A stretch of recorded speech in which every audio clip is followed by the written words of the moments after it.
Tingnan nito, ibang probinsya dito. Imagine, Apayao, 0.9 ang growth rate. Yung Kalinga, 0.64. Mountain Province, 0.79. Pagkatapos, gusto mo pang bigyan ng atis, yung mga probinsya na ito. Hindi lalo lumit ang kanilang populasyon. Ilocos Norte, 0.86. Ilocos Sur, 0.88. These are very low population growth rate figures where it is already much lower than the replacement rate. Pagdating sa ibang probinsya, Batanes, 0.42. Marinduque, 0.76. Malibong Province, Luzon, 0.78. Less than 1%. Yung Marinduque, the home province of San Pedro, of our good friend, Mr. Mrs. 0.76 is still extinct. Yung mga tao sa Marinduque. Albay, 1.17 only, etc., etc., etc. So you can see that in most of the provinces, there is no population growth rate problem. In fact, it is the reverse. The population growth rate is very alarming if we speak of a healthy replacement rate.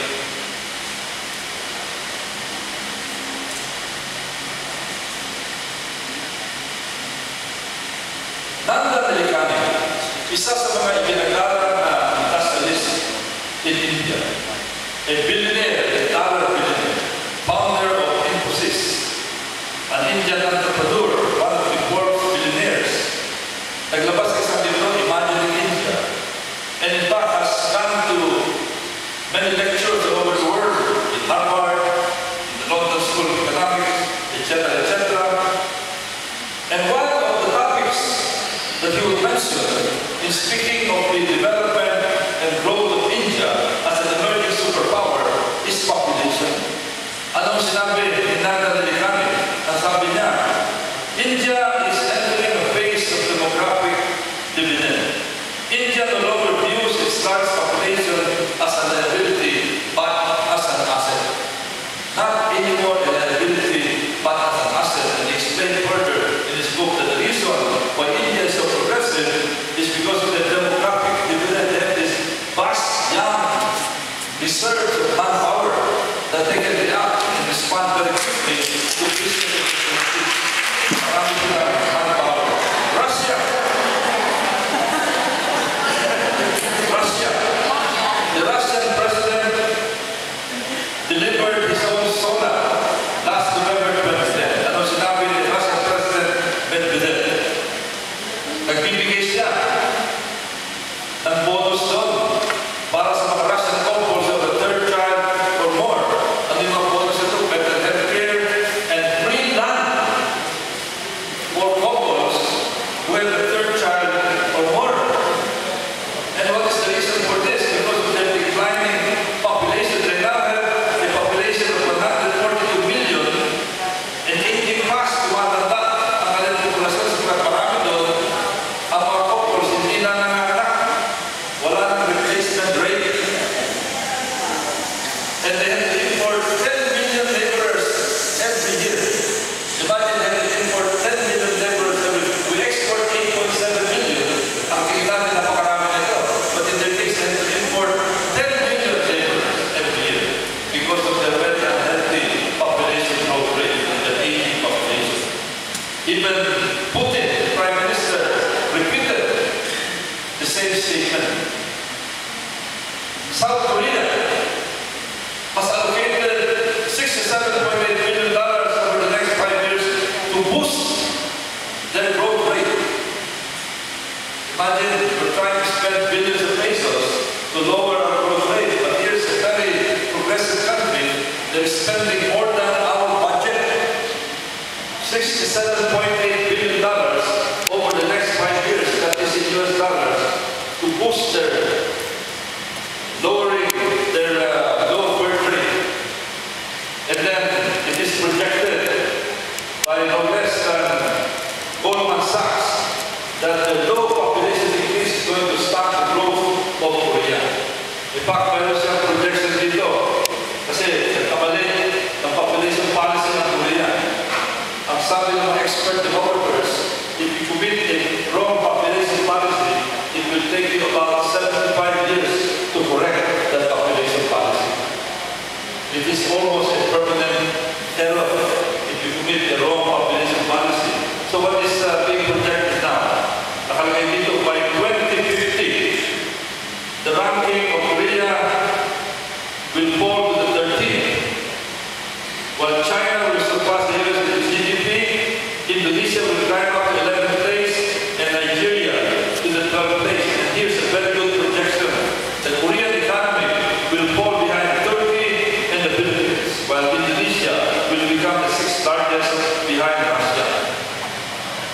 natulog na ako, nahanapin ang Korea because of the wrong population policy.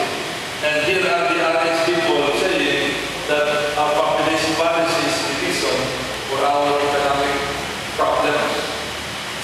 The problems of graying population. Ito magandang basahin, but it's a little long. Pero pinag-usapan dito yung graying population in Europe, in Western Europe, Japan, in Greece, in so many countries where it has become a practice to only have either one child or no child at all. George Friedman, again, a very interesting book that I read. George Friedman is the author and founder of Structure, a private global intelligence firm. He authored a best-selling book, The Next 100 Years. And here he is projecting, sinabi niya, today, developed countries like the US sees the problem as keeping immigrants out. Nakikita naman natin may districto, iba na immigration policy. If you go to the US Embassy, you have to fall in line, you have to wait for years para makapag-immigrate sa US. But according to George Friedman, later in the first half of the 21st century, and we are already in the first half of the 21st century, the problem will be persuading them to come. Countries will go so far as to pay people to move there, to pay people to immigrate there. This will include the United States, which will be competing for increasingly scarce immigrants, and will be doing everything it can to induce Mexicans and other nationalities to come to the United States, an ironic but inevitable shift. Ang ibig sabihin nito, darating ang araw. Ngayon, kung ikaw ay mag-immigrate sa US, maghihintay ka na matagal. Pero in a few years, it will be the reverse. Pag kayo magugulat, maybe 10 years from now, the US ambassador will be knocking at your door and asking, is there anyone here who would like to immigrate to the United States? And dito ako mag-inform. Please immigrate. That will happen. Why? Because they're starting to run out of workers. This is the very reason why, as correctly stated by the previous speaker, the economy of Japan has declined consistently. Michio Kaku, talking about what is happening in Japan. Ang sabi ni Michio Kaku, a respected physicist, is an American, Japanese American. Madalas makita yung mga lecture niya sa YouTube at sa Google. Sabi niya, Japan is facing a demographic nightmare. Japan has the fastest aging population. The birth rate has fallen to an astonishing 1.2 children per family. And immigration is negligible. They want to keep a pure race in Japan, kaya control nila ang immigration. Some demographers have stated that we are watching a train wreck in slow motion. One demographic train, aging population and falling birth rate, will soon collide with another low immigration rate in the coming years. The same train wreck might eventually happen in Europe as well.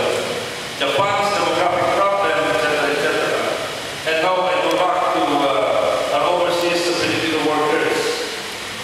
Itong source ng ating economic strength, 8.7 million overseas Filipino workers worldwide. Kung meron ng RH 30 years ago, siguro kalahati sa kanila, hindi na. Kung meron ng RH mga 10 years ago, siguro marami sa kanila ay wala na yun as the overseas Filipino workers who are saving our economy. Alam niyo, parang sinasabi, I'd like to conclude this by showing this picture. Parang sinasabi ng mga RH people that we are a backward country economically. Aside nila yung best areas in the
it's not the first. It's already the 118th as of November 10, 2010. Built in Cebu by Mitsubishi Heavy Industries. Ito yung isang cargo vessel, nasa laki, pwede ilagay siguro itong simbahan ito, ang ilang simbahan, sa loob ng vapor na ito. Hindi ito handicraft, hindi ito cottage industry.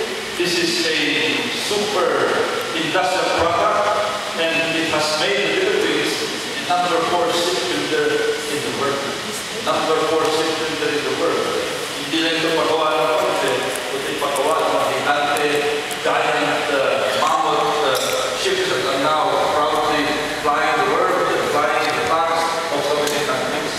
Kaya pero kung magsasabi na backward tayo, ang sagot ko ito, pero kung backward tayo, at ayaw gawa ng ganitong klase ng produkto na mali na yung pinakasabi sa buong hindi proudly made. Kaya po, hindi totoo yung sinasabi nila that we are the backward country. Meron na tayo mga problema, but the best that the Philippines can also can compare with the best anywhere in the world. Yung ating mga magagandang mga cities that we are so proud of, we compare with the best in Tokyo, in London, in New York, in California. Ganun tayo progressive, pero ilan na iwan, Paris ang pamilya tayo. Meron pa rin isang kapatid na medyo nahirapan ng konti, but the rest of the family has already progressed. We don't need an RH this country. Ang gusto nilang basta ng 3 billion, at least to start with, 3 billion pesos para mabili ng mga kondo at mga contraceptives para ibigay para sa mga mahihirap tao. In order to prevent the birth of about 200,000 babies, my answer to that, give me the 3 billion. Instead of buying 3 billion pesos worth of contraceptives and condom, I am going to use that and put it in Tesla.